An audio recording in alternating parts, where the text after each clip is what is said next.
La Iglesia Evangélica Pentecostal Las Acacias presenta para ti un mensaje de reflexión y cambio, una palabra actual que impactará tu vida. Con ustedes su pastor Samuel Olson. Vamos a abrir nuestras Biblias y para que sepan que estamos viendo con el pastor a segundo de Corintios, al capítulo 8.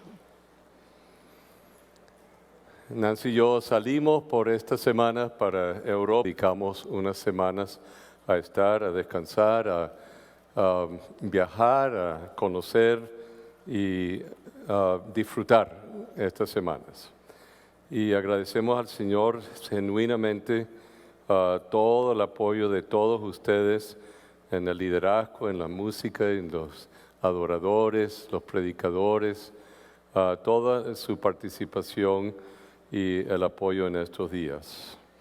Quiero entrar en el capítulo 8, donde nos quedamos el domingo último en que yo estuve, y nos introduce Pablo a un tema que para algunos es un tema que lo pueden transformar, lo pueden convertir a su gusto, a su interés, pero es importante simplemente entrar y leerlo, estudiarlo, caminar unos versículos en el día de hoy y seguiremos adelante. Pero tiene que ver con el tema de dar. Y tiene que ver exactamente con lo que significa este mes de diciembre, en que celebramos lo que Dios hizo al dar a su Hijo unigénito con nosotros, lo que hacemos en la Navidad al traer presentes y regalos para expresar de alguna forma un cariño, un amor para con otra persona. Y sin embargo empezamos a buscar el fundamento de este tiempo que llamamos Navidad. Así que venimos al pasaje y recuperamos un poco la historia detrás del pasaje en el capítulo 8. Se acordarán que Pablo había estado sumamente atribulado por las reacciones de distintos grupos en la iglesia de Corinto, la forma en que denigraban de la persona de él, lo descalificaban, otros que lo habían confrontado, otros que habían dicho situaciones que no eran veraces y donde se estaba cuestionando aún la autoridad de él como apóstol. Él asume y escribe una carta bastante difícil, bastante severa a la iglesia de Corinto y estaba esperando una respuesta a esa carta. Y se adelanta de Éfeso a Filipo, y en Filipo todavía no había llegado Tito con la respuesta de la iglesia de Corinto a la carta que él había enviado. Y estaba preocupado porque no sabía cuál habría sido la reacción de la iglesia de Corinto, de los hermanos, ante la carta que él había enviado y cuál sería la futura relación de él con la iglesia de Corinto. Llega Tito y le dice, aceptaron la carta, aceptaron el reclamo espiritual como apóstol que él les hizo, aceptaron la corrección, le expresaron todo gesto de cariño, de amor a Tito y su preocupación por el apóstol Pablo.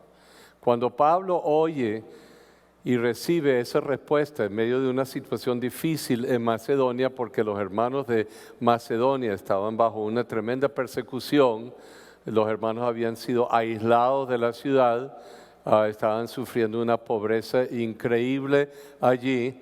En medio de eso él recibe esta carta, así que las penurias del momento en Macedonia se alivian con la carta y Pablo empieza a escribir toda esta carta que tenemos como la segunda carta de Corintios y llega a este capítulo, ya que sabe que se han restablecido o aclarado las relaciones de cariño, de afecto, de autoridad espiritual, ahora retoma un tema que estaba en el aire.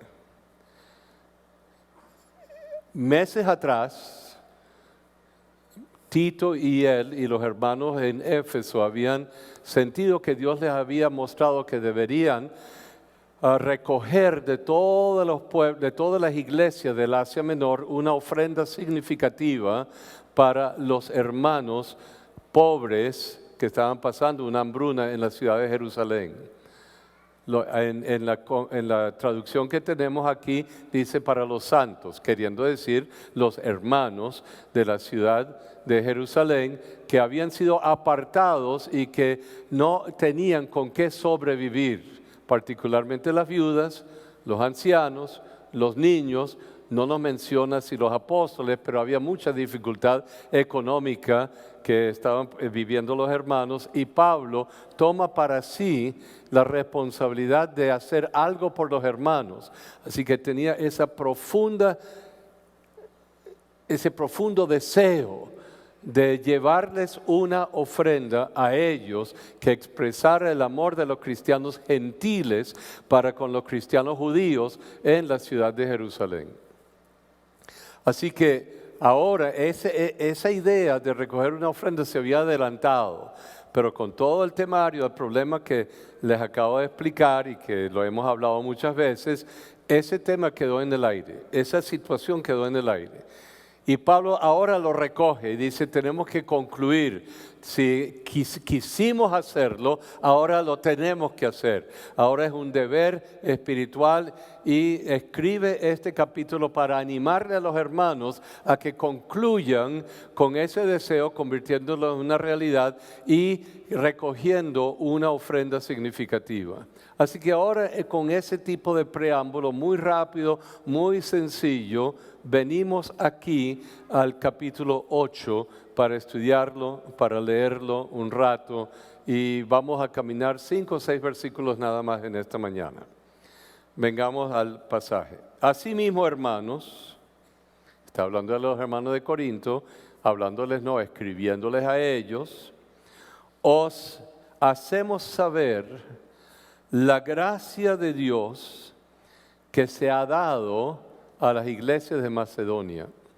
Queriendo decir la inspiración que tuvieron los hermanos de la iglesia de Macedonia, que el Señor les había mostrado lo que el Señor quería que ellos hicieran, y lo asumieron como un deseo de ellos de compartir. Queremos hacerles saber lo que Dios, lo que se le ha dado, la gracia de Dios que se le ha dado a las iglesias de Macedonia. Así que hay varias iglesias, varias congregaciones en todos los pueblos del área de Macedonia y obviamente en la ciudad de Filipo, porque en las grandes tribulaciones con que han sido probados, o sea, persecución, situaciones económicas difíciles, siendo apartados de la vida corriente de la ciudad, en sus grandes tribulaciones con que han sido aprobados, la abundancia de su gozo y su profunda pobreza abundaron, y la palabra quizás que mejor diga, en un derroche de su generosidad, en unas riquezas increíbles. Pablo está hablando acerca de la actitud de los hermanos de Macedonia ante la solicitud de una ofrenda para los hermanos más pobres que vivían en pobreza en la ciudad de Jerusalén. Pablo no esperaba esto porque él veía la situación, veía y reconocía la situación de pobreza en la que estaban viviendo los hermanos de Macedonia. Pero él se los hace saber. Estos hermanos, en medio de sus tribulaciones, sintieron un tremendo gozo la abundancia de su gozo y su profunda pobreza abundaron ¿en qué? En riquezas de su generosidad, en una expresión profunda, en un derroche de abundancia y de amor para con los hermanos, con una increíble generosidad a pesar de su gran pobreza. Es una de las cosas que uno aprende en la vida cristiana, y para algunos les cuesta mucho, para otros no tanto, pero es un principio que uno va aprendiendo poco a poco, que cuando uno puede sobrepasar esa barrera en que uno está cuidando todo lo que uno tiene porque no sabe de dónde va a venir la próxima locha o el próximo medio real o el próximo bolívar, y el Señor le pide que uno vaya a dar algo más de lo que uno cree que uno puede dar. Cuando uno aprende esa lección de dar a los demás de sí, sea dinero, sea bienes materiales, sea expresiones de gracia, sea del tiempo de uno, de las energías de uno, de las capacidades de uno, si uno puede sobrepasar y vencer esa muralla en que uno vive encerrado en las cosas que uno cree que uno tiene que hacer para sí, para empezar a ver lo que uno puede hacer para otros, en ese proceso se rompe unas cadenas y uno empieza a vivir en la libertad y la alegría de lo que es dar de sí a los demás. Y por eso Pablo dice, la abundancia de su gozo y su profunda pobreza se transforman en riquezas que expresan su generosidad.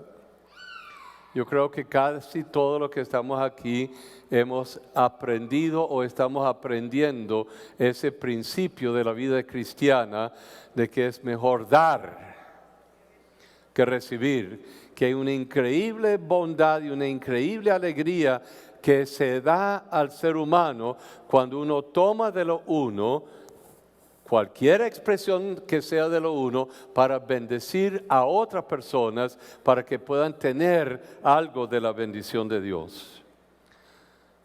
Versículo 3. Doy testimonio de que con agrado, no con un sentido de obediencia, aunque era obediencia, no con un sentido de malestar, porque algunas veces usted sabe cómo somos, damos pero obligados, damos porque tenemos que dar, pero de verdad nuestro corazón no está allí. Pero Pablo está hablando de esta gente muy pobre, que dice de que con sumo agrado han dado conforme a sus ¿qué? A sus capacidades, y aún más allá de sus capacidades. Tenemos un cuadro de una iglesia generosa, una iglesia que da porque habían conocido la generosidad y la bondad de Dios. Habían entendido lo que era otra riqueza con la cual se llena nuestra vida cuando venimos a ser parte de la gente de Dios, del pueblo de Dios, y empezamos a conocer la riqueza de la salvación que es nuestra en Cristo Jesús. Increíble bondad, increíble amor de Dios en que Él da de su vida para que usted, al creer en Él, pudiéramos ser salvos. Increíble bondad al recibir la presencia del Espíritu Santo. Increíble riqueza al saber que puedo vivir con esperanza y con vida eterna. A la increíble bondad de la acción del Espíritu Santo en nuestras vidas. La increíble bendición de ver cómo Dios encamina nuestros pasos, abre las puertas, nos da su protección y nos da la seguridad de que Él está con nosotros en todo momento de la vida, y que si podemos aprender a vivir así, nuestra vida es cambiada de una percepción de lo que es riqueza a lo que es otra percepción de lo que es la riqueza. La verdadera riqueza en Cristo no es lo que tú tienes acumulado. Tu verdadera riqueza está en lo que ocurre dentro de tu vida, en el seno de tu corazón, en tus pensamientos, en los sentimientos y la fuerza del Espíritu, el ánimo que el Señor te da para sobrevivir y para vivir, sea en la pobreza material o sea en la bendición material. El Señor nos llena de otra bendición que es la paz de Él, que sobrepasa el entendimiento humano. Pablo está diciendo así, pidiéndonos, doy testimonio de que con agrado han dado conforme a sus ¿qué? ¿A sus qué? Sus fuerzas, y aún más allá de sus propias capacidades, pidiéndonos con muchos ¿qué? Ruegos. Oigan a los hermanos, pobres, con poco en la vida, pero rogándole a Pablo. Tenemos tanto ahora que tenemos al Señor. Queremos el privilegio de darle a nuestros hermanos que están en Jerusalén y que están pasando hambre. Queremos expresar nuestro agradecimiento porque hasta nosotros llegó la obra de Cristo a través del mundo apostólico y el mundo de los ministros de Dios que vinieron para darnos la palabra que nos dio la vida eterna. Esa riqueza no se puede comprar, es una gestión de la gracia de Dios. Y queremos de alguna forma el privilegio de participar en ¿qué? En este servicio. ¿Para los qué? Para los santos. Puede ser una paréntesis. Todos los domingos venimos acá. Y seguramente sucede en otras ocasiones de la vida suya. En otros lugares. No solamente porque vengan acá. Y todos los domingos usted deposita una ofrenda. Diezmos. Ofrendas, promesas, mayor o menor cantidad. Y es posible que algunos de ustedes digan, ¿qué harán con mis ofrendas? ¿Qué sucederá? No tengo ninguna idea. Algún día en la pantalla les daremos una lista de la manera en que la ofrenda suya se convierte en un servicio a otros. De cómo su ofrenda, sí, es así.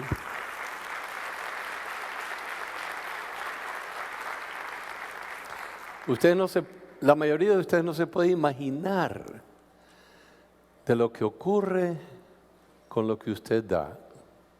El problema no es la cantidad de lo que usted da, sino de que usted pueda considerar lo que hicieron los macedonios como algo parecido para usted. Es un privilegio de bendecir a otros que ustedes no conocen. Voy a empezar por la chiquita que ustedes han oído de mi parte. 300 familias que reciben un mercado mensual de usted.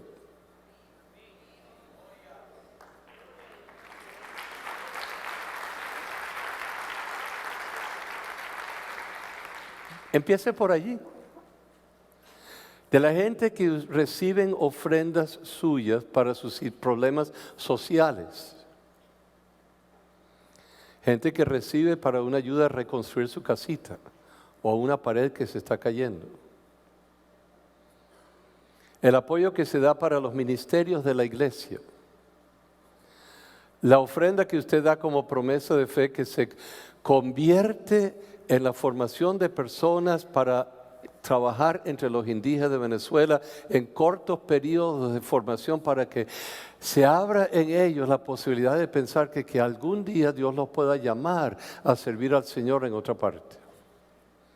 O los hermanos que están en distintas partes del mundo, que han estado con nosotros, por ejemplo, Iván y Lorena, que están afectando los jóvenes que están allá en Sevilla. Edna, que se ha venido, que está afectando vidas de personas allá en Holanda. Patricia y su esposo que están en la India, que están afectando la vida de aquellos que están en la ciudad donde ellos trabajan. Creo que se llama Hyderabad, pero se me ha escapado en el momento. Bueno, y así sucesivamente. Cuando usted da esa ofrenda, se convierte en el privilegio suyo para servir y se multiplica, y se multiplica, y se multiplica. Y dice, bueno, ¿cómo puedo estar yo seguro de eso?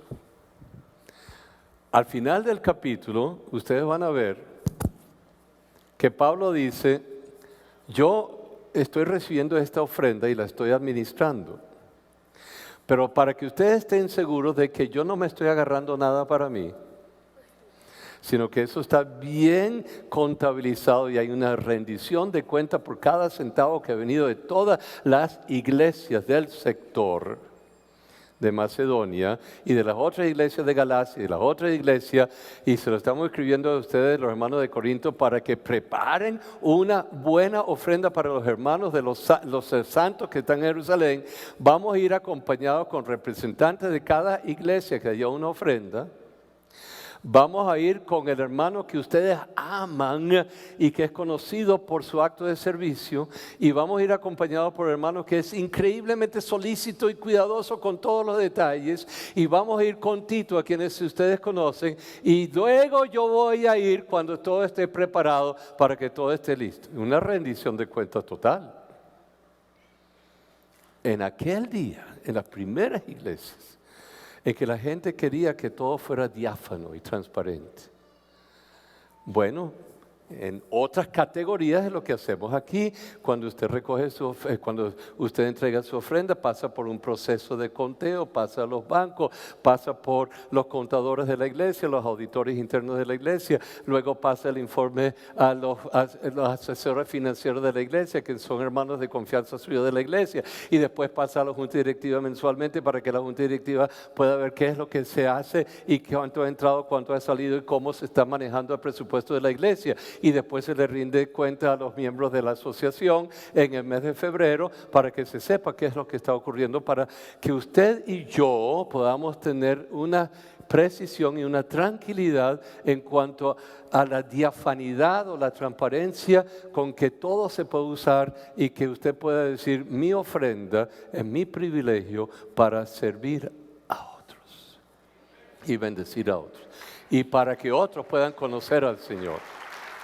Entiendan eso. Entonces, digo todo eso porque lo estoy metiendo aquí rápidamente. Y en la otra porción del capítulo, que lo tenemos que tocar en otro momento, Pablo dice: yo les quiero sugerir, es un consejo, conviene dar como les estoy diciendo, pero quiero decirles que esto no se lo estamos imponiendo, simplemente es un consejo de dar según lo que pueden dar. En algunas iglesias le dicen: mira, tienes que dar hasta que te duela. O tienes que prometer y tienes que hacer esto. Si tú quieres la bendición de Dios, tú tienes que hacer esto. Y Dios te promete. Bueno, por ahí van todas las categorías que se mencionan hoy en día y se han mencionado a través de mucho tiempo. Pero Pablo dice más o menos en el versículo 12, versículo 13, no les estoy obligando, pero es importante que puedan dar según su capacidad de dar. Según lo que puedan dar. No está hablando de diezmos, sino la manera en que vivimos espiritualmente. ¿Qué es lo que damos de nuestra vida? ¿Cuál es el tiempo que doy de mi vida? ¿Cuál es la capacidad que yo pongo a la orden? ¿Cuál es la capacidad de mi vida que doy a la orden? ¿Y en qué forma puedo servir al Señor en alguna manera en la obra de Dios? Según lo que yo pueda dar. Eso lo leeremos con más precisión, pero no hoy. Entonces dice: sino que asimismo, ¿qué? Se dieron, ¿qué? Primero que todo, ellos se dieron ¿a quién? Al Señor. Primer paso: Señor, haz conmigo lo que tú quieras. Me entrego alma, cuerpo y mente a ti y a tu servicio. Primera ofrenda, mi vida.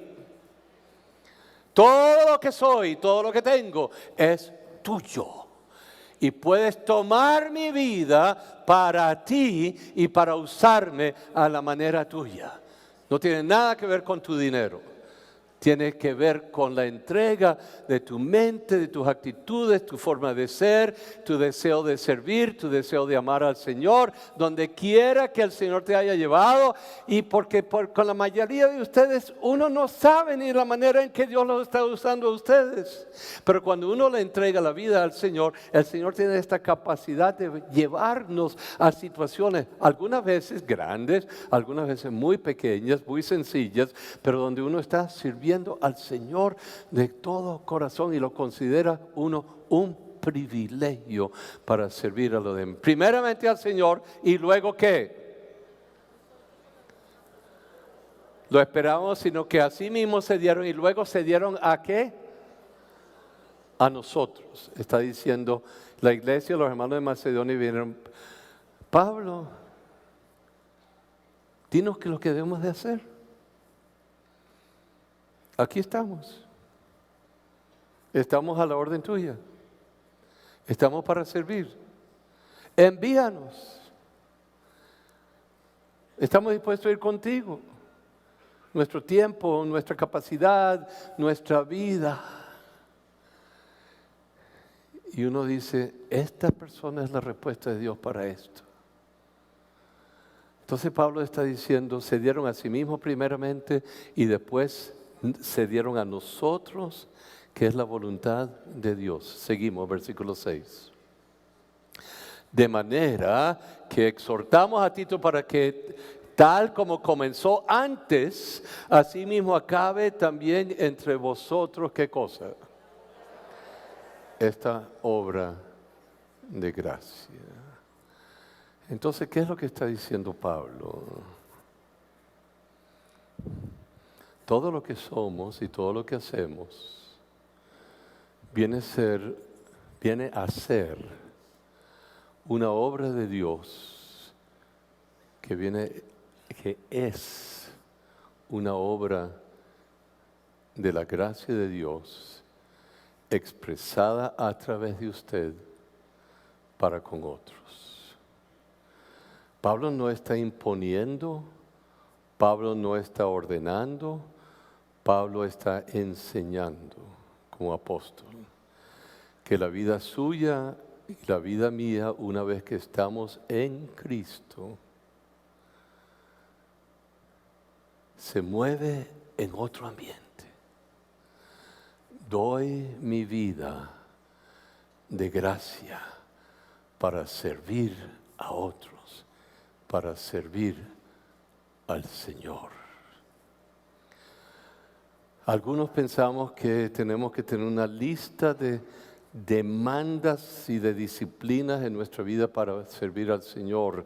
Y por fin llega el momento en que nos damos cuenta que sí, todas estas cosas las queremos hacer con excelencia, las queremos hacer con lo mejor que podemos tener, pero a la larga se trata de que mi vida se convierta en una bendición para los demás, en cualquiera que sea la circunstancia de la vida.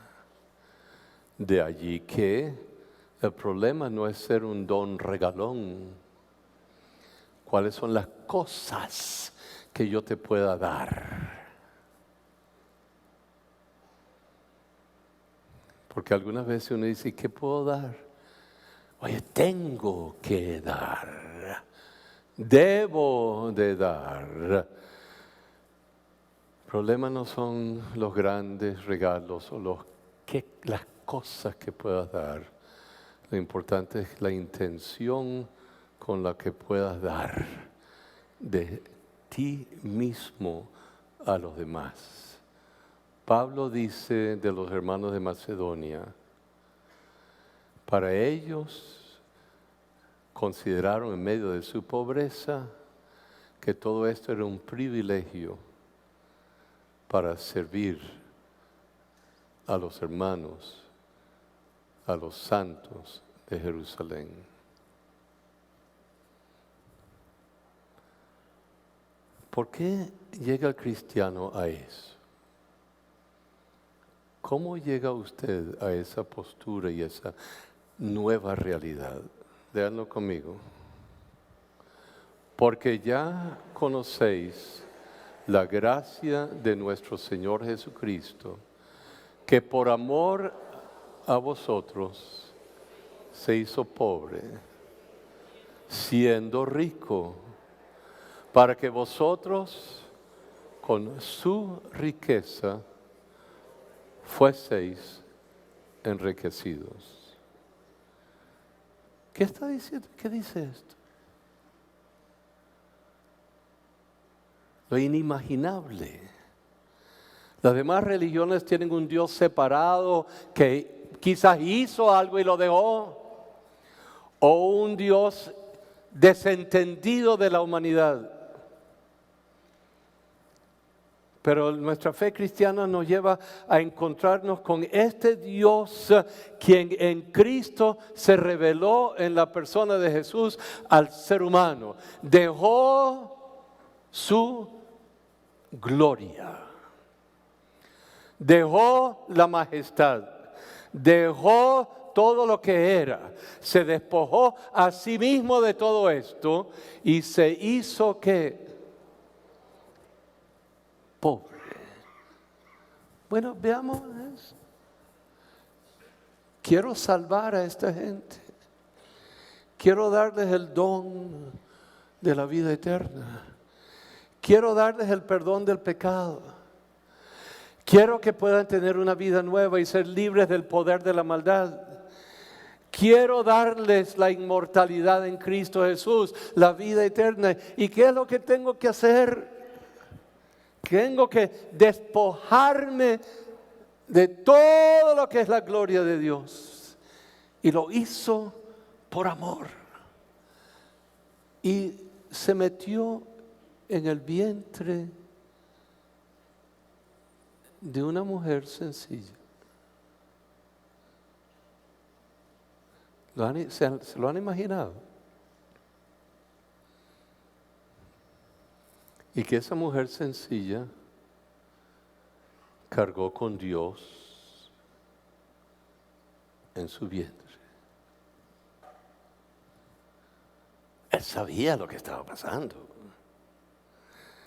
Él sabía que dejó la gloria del Padre y la gloria del Espíritu Santo, la gloria de la eternidad, la gloria de saber todas las cosas, pero sabía que si él no cumplía con esto,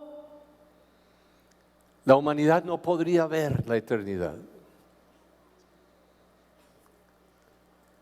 Y no solamente deja la majestad y se hace un hombre, un ser humano en el vientre de una mujer, sino que nace y viene a vivir 30 años en la casa del carpintero. Y dice, oye, yo podría estar en la gloria, pero estoy aquí en la casa de José. Yo podría estar disfrutándolo todo sin la preocupación de esta gente. Pero sé quién soy y sé lo que puedo hacer. Puedo salvar a la gente de la miseria y de la maldad. Cargo el mundo en mis hombros porque sé quién soy, pero a la vez me hago como José y como María, un niñito, y aprendo todos los problemas que tienen los niños pequeños y todas las vicisitudes y el hambre y la violencia y la situación que está pasando en la sociedad. Lo cargo sobre mí. Sé lo que le acusaron a mi mamá de ser una adúltera y mi papá se muere cuando yo tengo 14 años de edad y tengo que meterme a carpintero y tengo que sobrellevar todos los problemas de la familia porque soy el mayor entre los hermanos, y yo podría estar al lado de mi Padre Celestial. No, pero esto yo lo hago con gozo. Esto yo lo hago con alegría. Porque yo quiero que la gente tenga la oportunidad de salir de las obras de la maldad y las obras del pecado, a ser hechos de nuevo y que puedan ser salvos y que puedan ser libres y que puedan ser felices y que puedan vivir con esperanza. Así que estoy dispuesto a enfrentarme a todos estos que han confundido a la gente. Estoy dispuesto a sanar a los enfermos. Estoy dispuesto a sanar a los leprosos. Estoy dispuesto a enseñar. Estoy dispuesto a pasar 3 días sabiendo que tendré que ir a la cruz y que me clavarán allí y derramaré mi sangre allí por la gente y moriré, mi cuerpo morirá en la cruz. Sé que todo esto viene, pero lo hago por amor.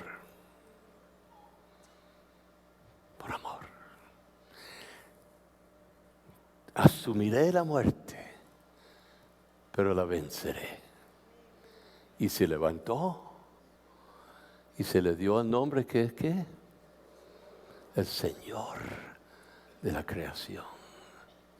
¿A cuántos de ustedes no les ha tocado el momento en que abnegadamente viven momentos en que usted podría decir, yo no tengo que estar en esto? Yo no tengo que sobrellevar esta problemática. Yo podría estar tranquilo y feliz en otra parte. ¿Cuántos de ustedes no han, como madres o padres, sobrellevado situaciones dificilísimas? ¿Cuántos de ustedes no han sentido que tienen que dejarlo todo e ir a otra parte para dar de lo que usted ha recibido? ¿Cuántos de ustedes no han entendido y sabido que hay un llamado muy particular del Señor y que se han jugado con ese llamado año tras año? Y que no se han despojado. Están en esa lucha. Él se despojó, se hizo pobre para que usted pudiera ser rico, espiritualmente hablando, con todas las bendiciones. Cuando llegamos a este tiempo del año en que lo rememoramos con regalos, sí, pero ¿qué es lo que damos?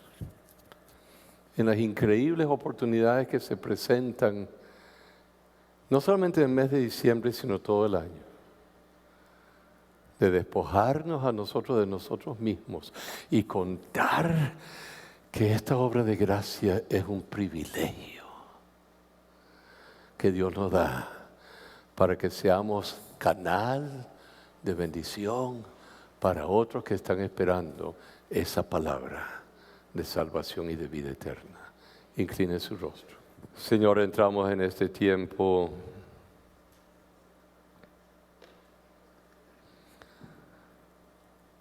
no solamente porque es parte del calendario, sino que tú nos has traído a esta vida en Cristo.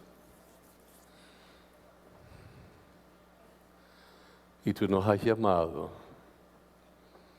algunas veces a situaciones difíciles, otros en cosas y situaciones que se pueden resolver, pero nos has llamado y nos sigues llamando a una vida de servicio y de entrega a ti.